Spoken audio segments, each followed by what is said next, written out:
Oke, selamat malam teman-teman semua. Jadi di sini saya akan membahas bagaimana caranya kita mendesain PCB dari awal sampai akhir di KiCad gitu ya. Jadi untuk yang pertama, ini akan ada berbagi-bagi menjadi beberapa part biar tidak terlalu pusing. Yang pertama kita akan mendesain yang namanya step down LM2596.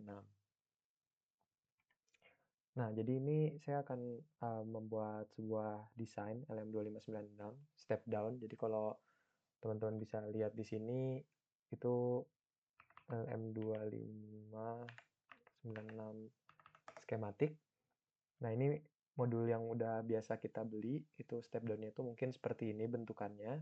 Nah, tapi kita akan membuat PCB-nya. Nah, untuk cara mendesainnya kita harus menentukan skematiknya dulu seperti apa. Nah, untuk skematik itu pada umumnya itu kita harus mencari lewat datasheet setiap IC yang kita gunakan. Namun karena ini cukup umum dipakai, LM2596 ini cukup umum, jadi kita akan memakai salah satu yang ada di internet. Kita akan coba menggunakan yang ini. Jadi ini uh, kita bakal menggunakan ini ya. Jadi ini dia menggunakan IC-nya LM2596S yang adjustable. Terus di sini ada dioda, ada resistor, dan ada beberapa lainnya. Nanti yang akan kita bahas.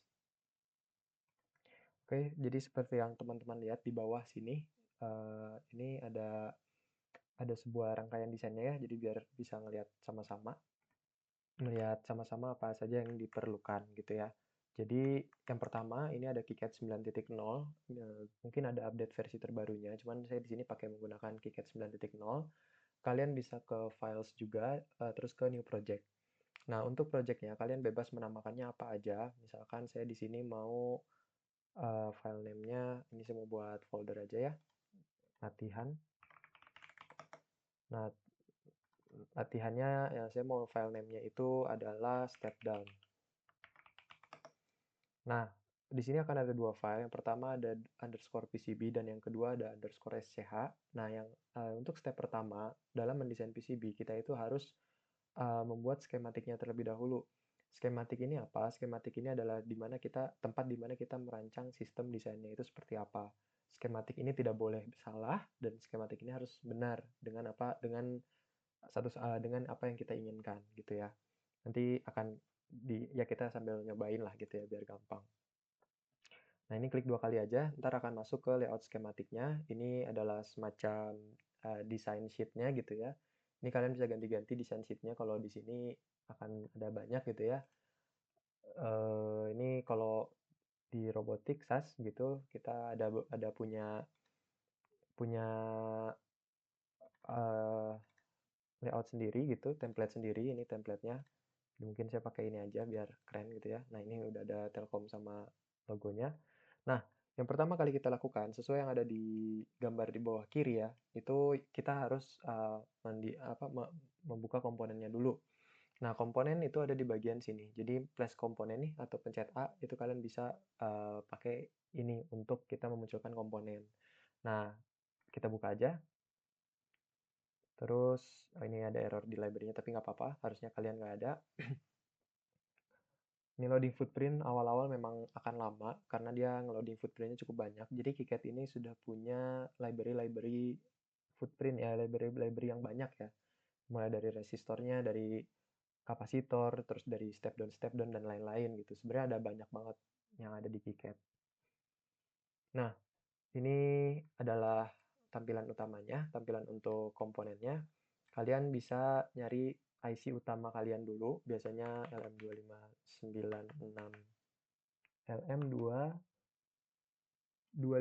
ini 2596. Nah, di sini dia akan ada banyak. Kita karena yang ada di skematik bawah itu adjustable, jadi kita pakai adjustable aja. Nah, jadi yang di atas ini adalah simbol namanya. Simbol ini adalah eh, apa yang representatif dari komponen yang akan kita pakai. Simbol ini kemungkinan akan berbeda-beda setiap orang bikinnya. Jadi ini tuh kita juga bisa bikin simbol sendiri nanti gitu ya. Itu kalau kalau ada beberapa komponen yang nggak kalian temuin di luar sana. Nah, itu tuh ada simbol-simbol ini tuh kita bisa pakai gitu. Dan simbol ini adalah representatif di skematik. Jadi simbol ini bentuknya apapun kayak gimana pun nggak masalah, asalkan dia sesuai dengan apa yang aslinya. Maksudnya sesuai apa? Kalau kita lihat di tadi ya di sini, kalau kita lihat di sini LM259 pinout. Nah, ini ada beberapa pinoutnya. Mungkin yang bagusnya yang ini nih, yang ini nih. Di sini pin satunya itu V in, pin 2-nya output. Nah, kalau kita lihat di sini, kita lihat pin satunya V in, pin 2-nya output. Jadi ini sama dengan IC yang sebenarnya gitu. Jadi ini simbol tuh representatifnya itu. Nah, yang di bawah ini adalah namanya footprint. Footprint ini adalah representatif si komponen itu di PCB layout. Jadi ingat ya, PCB itu ada dua. Yang pertama ada schematic, yang kedua itu ada layout. Di schematic kita mendesain sistemnya seperti apa, di layout kita mendesain si komponennya itu mau ditaruh di mana, baiknya di mana dengan eh, aturan-aturan tertentu gitu yang perlu diperhatikan. Kalau misalkan memang PCB-nya lumayan bagus lah gitu. Nah, jadi itu ini kita bisa juga di sini cari gitu ya, ini ada yang cuman kakinya kayak gini. Jadi ini footprint-nya. Nah, footprint ini harus menyesuaikan dengan komponen yang akan kita beli.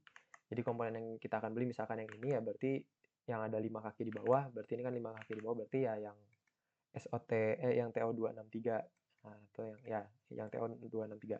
Nah, ini tuh ada TO2634 itu artinya 4 kaki, kita yang 2635 yang 5 kaki. Ini yang defaultnya. Nah, kita bisa menggunakan ini gitu. Jadi footprint itu ingat kita kalau misalkan kalian mau ngeprint, kalian tujuannya mau ngeprint bukan hanya sekedar desain, kita mau ngeprint PCB-nya, footprint ini harus sama dengan komponen yang kita punya. Kalau di Indonesia kan mungkin akan terbatas dan part number-nya atau komponen-komponennya tuh suka random gitu ya, nggak ada kepastiannya. Itu kalian harus memastikan bahwa footprint-nya itu sama gitu. Nah, ini kita pencet OK aja, kita taruh di sini, tes gitu ya. Terus kita mau apa lagi di situ kalau kita lihat ya ada kapasitornya. Kapasitornya itu ada satu, dua, ada dua. Oke. Kita cari aja di sini C. Ini udah kapasitor. Kapasitornya kita pakai yang di atas aja yang ini. Terus, nah ini footprintnya tuh nggak ada. Kenapa? Karena footprintnya ini sebenarnya ada banyak. Nah, lagi-lagi kalian harus memastikan bahwa footprint yang kalian pakai itu benar sesuai dengan komponen yang kalian mau pakai. Ini ada beberapa ukuran footprint pada umumnya ya, kayak 0805 ini tuh berarti 8 mili kali 5 mili gitu dan lain-lain gitu. Ini akan mempengaruhi nanti di PCB layoutnya itu bakal sebesar apa. Yang paling kecil tentunya kayak 0201. Cuman dia bakal kecil banget. Kalau misalkan kita solder secara manual nanti pada realnya itu bakal kesulitan. Jadi mungkin di sini saya bakal menggunakan 0805 aja yang hand solder. Yang hand solder ini memang diperuntukkan untuk kita melakukan hand solder gitu. Jadi itu ya, di situ sorry, di situ tuh di skematik bawah dia maunya non polar ya. Ini kan yang kita pakai kan polar. Jadi kita pakai yang polarize. Polarize ini biasanya elko ya, apa atau jenis-jenis kapasitornya tuh elko atau elko tuh apa ya? Electrolyte apalah, lupa. Nah, ini ada beberapa ukurannya, kita pakai yang asal aja. Ini yang SMD ya. Nah, jadi di sini tuh kalian bisa lihat footprintnya. Kalau full merah kayak gini itu artinya dia komponen SMD. Komponen SMD itu komponen yang tidak kalian bisa carilah komponen SMD itu apa. Ntar kita kelamaan malah nyari komponen SMD ya. Terus ini ada juga nih komponen yang through hole. Nah, through hole tuh dia ada bentukannya ada lubang gini, dia bakal bolong gitu. Ini bakal bolong. Cuman di sini saya bakal menggunakan yang SMD aja, yang ini aja gitu ya. Ini asal karena ya ini nggak bakal saya print, ini untuk latihan aja.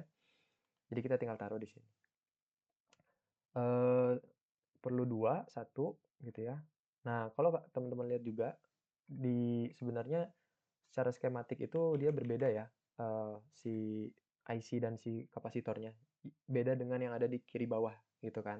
Cuman itu nggak apa-apa karena skematik tuh ya lagi-lagi itu cuma representatif aja. Asalkan kalian menghubungkannya dengan benar, itu ya nggak bakal jadi masalah gitu. Nggak apa, dia akan hasilnya outputnya akan sama-sama aja gitu. Karena simbol itu sangat fleksibel, dia nggak masalah mau tiganya ini di atas lah, di bawah, di kiri, di kanan, itu sama sekali nggak ada masalah. Nah, berikutnya kita mungkin akan menambahkan resistor. Jadi ini kita cepat aja ya, kita cari R.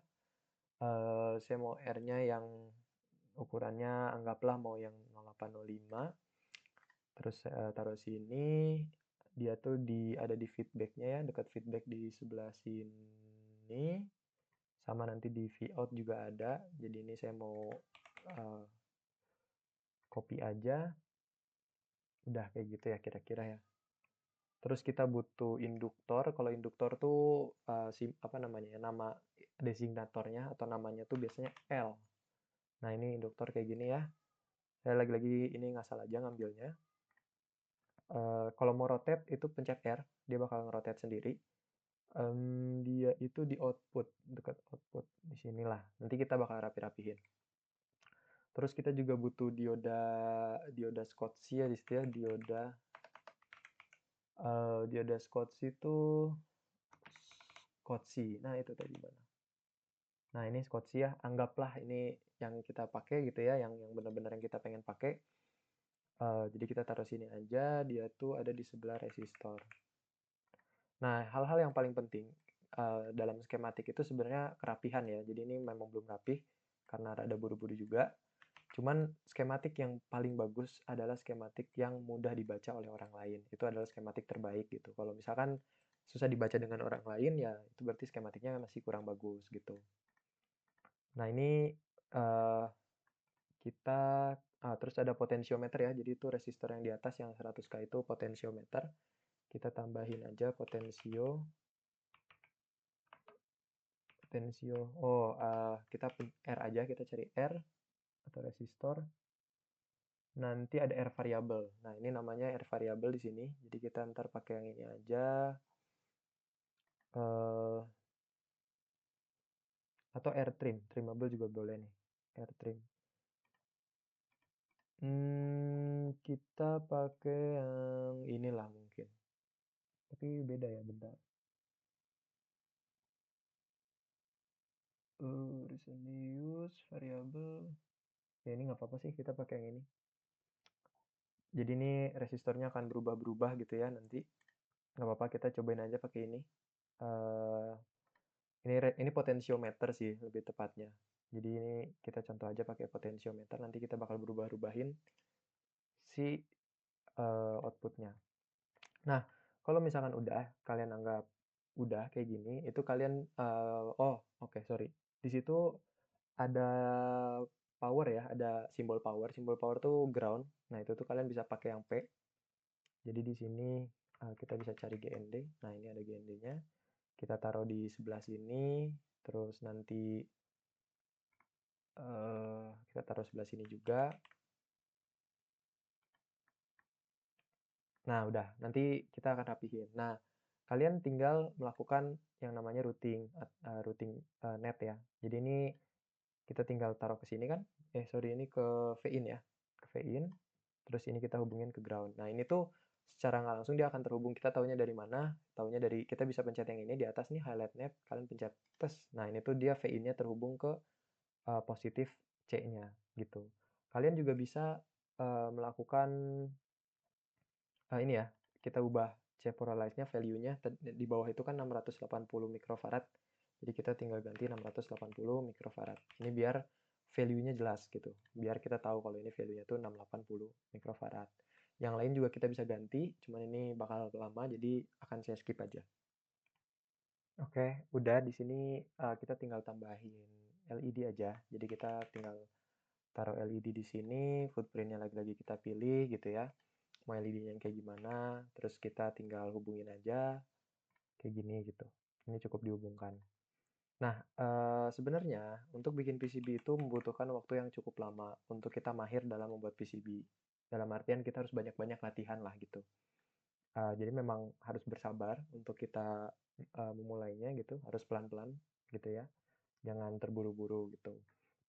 Nah, berikutnya ini tuh kan kita belum ada si konektor input outputnya ya. Kalau teman-teman lihat mungkin di bawah kiri itu dia ada konektor, semacam konektor. Nah ini kita tinggal cari aja di sini kok CON. Nah ini dia bakal ngasih lihat nih konektornya tuh ada apa aja di sini. Itu footprintnya apa. Nah biasanya sih yang kita pakai tuh kalau misalkan di yang kayak gini-gini bisa pin header, mungkin pin header dulu gitu ya untuk sekarang. Pin headernya yang 2,5 ini yang biasa. Yang horizontal nih yang kayak gini.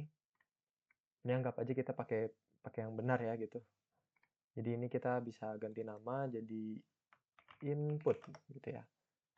Nah, yang satu itu kita akan hubungkan ke VIN-nya. Jadi VIN-nya akan terhubung. Yang kedua kita akan masukkan ke ground-nya. Jadi ini input output-nya kita bakal pakai konektornya pin header biasa aja. Eh, saya sih tidak menyarankan ya untuk step down yang bisa 3 ampere ini untuk pakai konektor input biasa gitu. Tapi ya untuk sekarang untuk latihan nggak apa-apa. Ini kalau misalkan kita pengen apa namanya dia nge-mirror itu kita tinggal klik kanan terus transform selection ke mirror horizontally. Terus ini akan outputnya. Ini karena cepat aja jadi jujur nggak bakal rapi dan sesuai ya sebenarnya konektornya. Nah, ini kita bakal hubungkan ke ground juga. Ini ke ground. Ini ya. Nah, hal yang paling penting itu sebenarnya adalah penamaan net. Nah, jadi net yang warna hijau ini namanya net. Dia tuh namanya tuh harus berbeda setiap netnya gitu. Kecuali kita mau menamakannya sama. Nah, jadi kalau misalkan ini yang kayak ground, ini kan nama nama power simbolnya kan ground atau GND kan. Nah, ini tuh sama semua kan dengan yang lain. Nah, kalau kita cek di highlight net, dia tuh akan nyambung semua. Tuh, ini warna warna pink atau warna ungu. Ini semua tuh menunjukkan bahwa mereka tuh akan selalu tersambung gitu. Nah, kalau aja kita ganti namanya dia jadi jadi GND1 gitu ya. Nah, dia nggak bakal terhubung gitu. Yang lain terhubung, dia nggak terhubung karena nama netnya berbeda. Nama netnya tuh berbeda. Nah, itu sangat penting gitu. Dimana kalau kadang kita GND ya harus GND semua gitu. Jadi tapi enaknya juga walaupun dia tidak tidak terhubung secara fisik gitu ya, karena namanya sama, dia udah terhubung langsung gitu. Kan kalau yang lain kalau mau terhubung kan kita pakai ini ya, pakai net gini kan gitu. Cuman nggak perlu karena namanya udah sama gitu sih. Jadi itu hal-hal yang perlu diperhatikan kalau misalkan di skematik tuh penamaan net itu sangat penting. Cuman kalau misalkan net-net yang nggak terlalu nggak penting untuk kita namain ya nggak apa-apa. Dia nama netnya biasanya apa namanya udah default dari sananya lah. Itu tuh nggak apa-apa gitu. Jadi kalau kalian mau ngecek-ngecek apakah net yang harusnya tersambung jadi nggak tersambung atau yang harusnya nggak tersambung jadi tersambung, bisa pakai highlight net ini. Nah ini udah, ini kita ubah namanya jadi output ya. Jadi ini udah kira-kira untuk skematik segini dulu untuk part 1. Jadi pelan-pelan, kita mulai dari pelan-pelan dulu, perlahan-lahan ya. Jadi ini untuk part satunya.